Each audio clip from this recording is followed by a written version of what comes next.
Hello student, welcome to my YouTube channel tenth मस्ती Randhir sir. मैं Randhir sir फिर से आपके लिए फिजिक्स का जो हमने पहला, दूसरा, तीसरा, चौथा चैप्टर करा चुका है। अब पांचवा और छठा की बारी है। मात्र 10 मिनट में पूरे प्रश्न खत्म करेंगे। एग्ज़ाम के पॉइंट ऑफ व्यू से बहुत इम्पोर्टेंट होंगे, जो आपकी क्वेश्चन पेपर में गारंटीड छपेंगे, 100% है। चलिए, पांचवा चैप्टर का नाम है विद्युत धारा के चुंबकीय प्रभाव। महत्वपूर्ण 50 प्रश्न। चुंबकीय क्षेत्र का मात्रक क्या होता है? टेस्ला या weber per metre square. Weber per metre square. चुंबकीय फ्लक्स का मात्रक वेबर। अस्टेड का प्रयोग। सबसे पहले हेंस क्रिश्चियन अस्टेड ने बताया कि विद्युत धारा से चुंबकीय क्षेत्र उत्पन्न होते हैं। सबसे पहले अस्टेड ने ही बताया था कि विद्युत धारा से, करंट से ही मैग्नेटिक फील्ड उत्पन्न होते हैं। चुंबकीय क्षेत्र की दिशा उत्तर ध्रुव से दक्षिण ध्रुव की ओर होती है, चुंबक के बाहर। चुंबकीय सुई यह हमेशा उत्तर से दक्षिण दिशा में खड़ा रहता है, ठहरती है। मैक्सवेल का दक्षिण हस्त नियम, यह अंगूठे की दिशा में धारा और अंगुलियों की दिशा, अंगूठे की दिशा जो होती है धारा को बताती है, और बाकी अंगुलियां जो होती है ना चुंबकीय क्षेत्र। अंगूठा धारा, अंगूठा करेंट, अंगूठा करंट की दिशा बताती है, अंगुलियां जो है चुंबकीय मैग्नेटिक फील्ड की दिशा बताती है। इसी को फ्लेमिंग का दक्षिण हस्त, दाहिना हाथ नियम कहा जाता है। अंगूठा कथी का बताएगा? धारा की दिशा, अंगुलियां मैग्नेटिक फील्ड की दिशा। परिनालिका धारावाही परिनालिका धारावाही परिनालिका एक क्षण चुंबक की तरह व्यवहार करती है, याद रखिएगा। नरम लोहा, विद्युत चुंबक बनाने के लिए नरम लोहा का प्रयोग किया जाता है। विद्युत चुंबक के बीच जो डाला गया रड होता है वो नरम लोहा होता है। स्थायी चुंबक, इसे बनाने के लिए स्टील का प्रयोग किया जाता है, याद रखिएगा। फ्लेमिंग का वाम हस्त, इसका उपयोग मोटर में बल की दिशा ज्ञात करने के लिए किया जाता है। फ्लेमिंग का दक्षिण हस्त, इसका उपयोग जनरेटर में किया जाता है, जनरेटर में। जनरेटर दक्षिण हस्त, जनरेटर दक्षिण हस्त की धारा की दिशा जानने के लिए क्या होता है? विद्युत मोटर या विद्युत ऊर्जा को यांत्रिक ऊर्जा में, विद्युत ऊर्जा को यांत्रिक ऊर्जा में बदलता है। विद्युत जनरेटर या आंतरिक ऊर्जा को विद्युत ऊर्जा में। विद्युत मोटर जो होता है ना, विद्युत ऊर्जा को यांत्रिक ऊर्जा में। पंखा चलेगा तबे ना हवा होगा, तो करंट से चला और हवा फेंका, तो ये विद्युत करंट जो चला वो विद्युत ऊर्जा, हवा दिया तो एक प्रकार से यांत्रिक ऊर्जा हुआ। जनरेटर जो होता है यांत्रिक ऊर्जा को विद्युत ऊर्जा में बदलता है। विद्युत चुंबकीय प्रेरण, इसकी खोज माइकल फैराडे ने की थी। गैल्वेनोमीटर या परिपथ में विद्युत धारा की उपस्थिति का पता चलाता है कि हाँ ये परिपथ में विद्युत धारा है या नहीं, गैल्वेनोमीटर के द्वारा। विद्युत फ्यूज या धारा के ऊष्मीय प्रभाव का कार्य करता है। फ्यूज का तार या शीशा और टीन के मिश्रण से बना होता है, याद रखिएगा। फ्यूज का तार कथी का बना होता है? शीशा और टीन का। लघुपतन, इसमें विद्युत परिपथ का प्रतिरोध 0 हो जाता है और धारा अत्यधिक बढ़ जाता है। प्रतिरोध 0 हो जाएगा, धारा का मान बढ़ जाएगा। प्रतिरोध 0 और धारा का मान जब बढ़ जाए तो लघुपतन यानी शॉर्ट सर्किट कहा जाता है। अतिभारण, जब एक ही सॉकेट में कई उपकरण जोड़ दिया जाता है, एक ही सॉकेट में कई उपकरण जोड़ दिया जाता है तो ओवरलोडिंग हो जाता है, ठीक है। इसी को हम क्या कहते हैं? ओवरलोडिंग या अतिभारण कहते हैं। विद्युत मन्य तार, इसका रंग प्रायः लाल होता है, लाइव वायर कहा जाता है, इसको जीवित तार भी कहा जाता है। उदासीन तार, इसका रंग काला होता है। अर्थ तार, इसका रंग हरा होता है, याद रखिएगा। अर्थिंग वायर हरा, उदासीन तार काला, और लाइव वायर यानी विद्युत मन्य तार जो होता है लाल होता है। घरेलू विद्युत आपूर्ति भारत में 220 वोल्ट और 50 एचजेड की एसी धारा की दी जाती है। डीसी धारा वह धारा जिसकी दिशा समय के साथ बदलती रहती है, डीसी धारा कहते हैं। समय के साथ बदलेगी, समय के साथ नहीं बदलती है तो डीसी है, समय के साथ बदल जाती है तो उसे एसी कहते हैं। एसी धारा वह धारा जिसकी दिशा निश्चित अंतराल में बदलती रहती है। डायरेक्ट करंट में जब धारा एक ही दिशा की ओर जाती है, इनडायरेक्ट करंट यानी अल्टरनेटिव करंट में प्रत्यावर्ती धारा में एक से आती है, एक से जाती है, एक से आती है, फिर ट्रांसफार्मर के पास जाएगी, फिर बल्ब, यानी बल्ब जो होते हैं ना, आप कैमरा को बल्ब के पास लेकर जाइएगा, देखिएगा कितना ब्लिंक कर रहा है, बहुत ज़्यादा वह क्या करता है, जलता है, बुताता है। 1 सेकंड में बहुत बार तो वही अल्टरनेटिव करंट है, यानी इसी धारा। चुंबकीय क्षेत्र रेखाएं एक दूसरे को कभी नहीं काटती हैं। ध्रुवों पर चुंबकत्व, चुंबक के ध्रुवों पर चुंबकीय क्षेत्र सबसे प्रबल होता है। बल की दिशा, धारावाही चालक पर लगने वाला चुंबकीय क्षेत्र और धारा दोनों लंबवत होते हैं।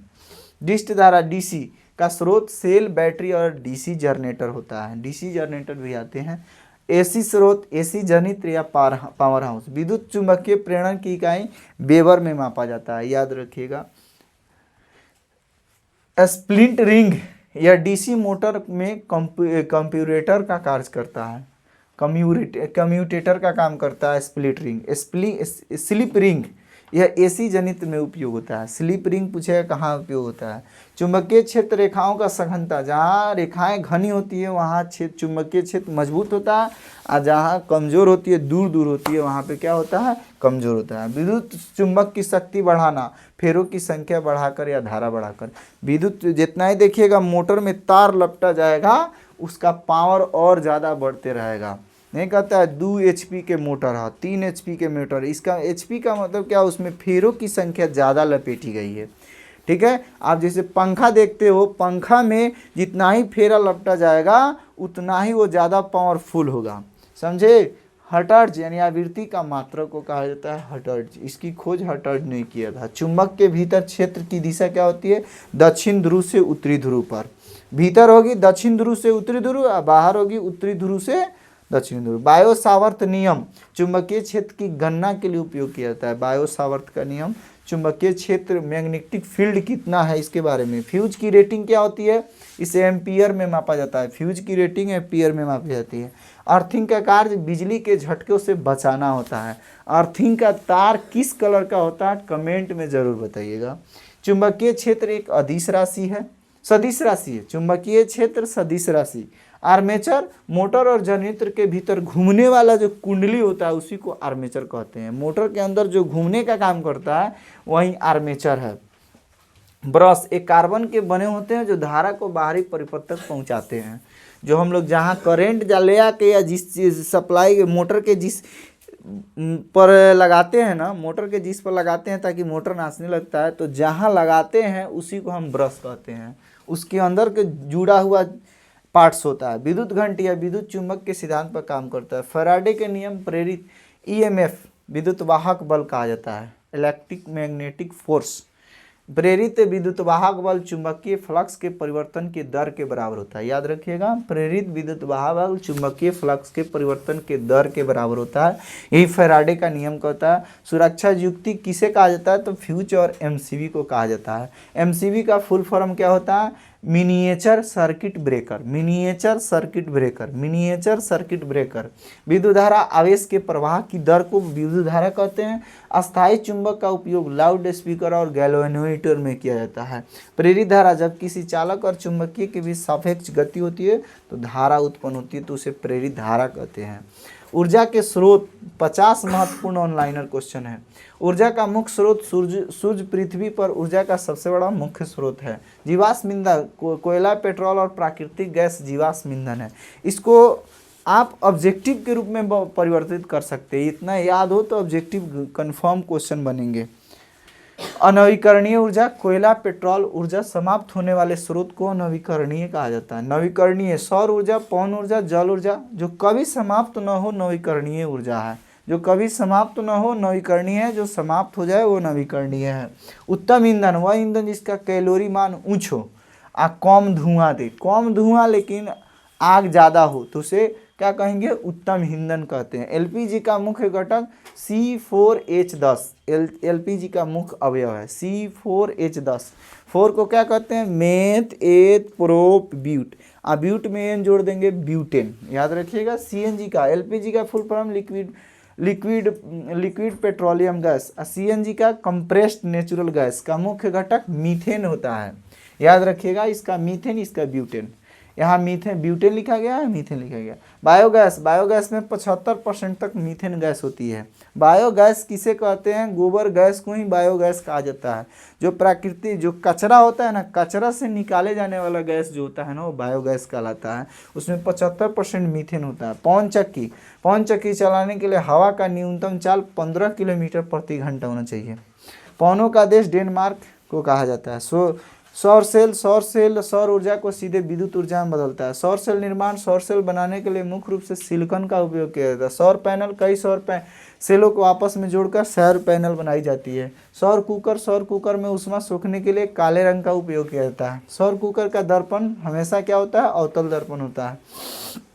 नाभिकीय ऊर्जा यह परमाणु के नाभिक से प्राप्त होती है। नाभिकीय विखंडन, भारी नाभिक को जो दो हल्कों नाभिक में तोड़ दिया जाता है तो उसे क्या कहते हैं, नाभिकीय विखंडन। उसमें किसका प्रयोग किया जाता है, यूरेनियम का। नाभिकीय संलयन, दो हल्के नाभिकों को जोड़कर एक भारी नाभिक बनाई जाती है तो नाभिकीय संलयन कहते हैं। तारापुर परमाणु केंद्र, यह महाराष्ट्र में स्थित है। यह भारत का सबसे पहला परमाणु ऊर्जा केंद्र है। नरौरा, यह उत्तर प्रदेश में, याद रखिएगा। कैंगा कर्नाटक, नरौरा उत्तर प्रदेश, तारापुर महाराष्ट्र। ठीक है। जल विद्युत संयंत्र, बहते पानी बह रही है उसके बीच गतिज ऊर्जा को विद्युत ऊर्जा में बदलने वाली युक्ति जल विद्युत संयंत्र कहलाता है। बांध, डैम, जल विद्युत उत्पन्न करने वाली नदियों पर बड़े बांध बनाए जाते हैं। टिहरी बांध, यह गंगा नदी पर स्थित है। नर्मदा बचाओ आंदोलन, यह सरदार सरोवर बांध के निर्माण के विरोध में शुरू हुआ था।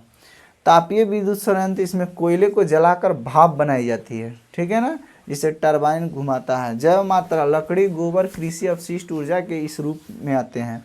स्लरी, बायोगैस प्लांट में जब मीथेन निकाल दिया जाता है तो जो कचरा बच जाता है, यानी स्लरी का मतलब समझ लीजिए गोबर और पानी का मिश्रण भी स्लरी कहलाता है। गोबर में पानी मिलाकर गारा तैयार किया जाता है। स्लरी का हिंदी गारा।